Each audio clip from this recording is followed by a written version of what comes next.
starting next month, we will be able to remove 10,000 of our troops from Afghanistan by the end of this year, and we will bring home a total of 33,000 troops by next summer. Bringing home troops. When, how, and how many? This has been one of the most debated issues in the US following military action abroad since the 9/11 attacks in 2001. Now, nearly 10 years later, from Afghanistan to Iraq to military engagements in Pakistan, the debate continues. But the focus has shifted to trying to assess exactly how much a decade in battles has cost America, both in lives and in dollars. A new report by the Watson Institute for International Studies at Brown University puts the financial toll at approximately $4 trillion US. Co-director of the Costs of War report, Catherine Lutz. The reasonable estimate is approximately $4 trillion for the war up to today, and including some of the future costs that we're obligated to pay for veterans care. In addition, another $1 trillion in interest payments on the debt we estimate will be required through 2020.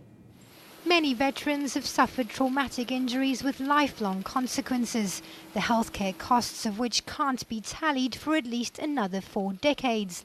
22-year-old specialist Samuel Angert served in Iraq from February to August of 2009.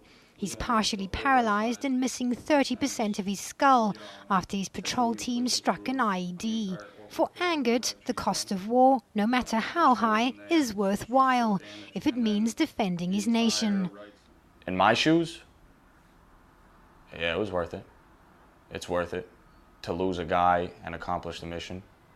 The report puts the US troop death toll at more than 6,000, and if you include Allied military troops, contractors, local security forces and civilians, that number reaches over an estimated 250,000 people. While many welcome the withdrawal of troops precisely because of the human toll, those working in the business of defense could face an industry downturn after a military pullback. But Richard Sylvester of Aerospace Industries Association says while jobs are on the line, it's not all bad news. There's still a threat out there, and we need to be prepared for that. We also need to be prepared for what comes in the future.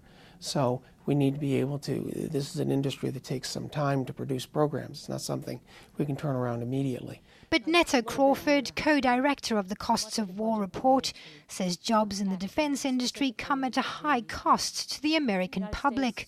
Approximately 8.3 jobs are created by every $1 million of spending for the for military jobs, military-related jobs, and you know that approximately 15 direct and indirect jobs are created by spending on education.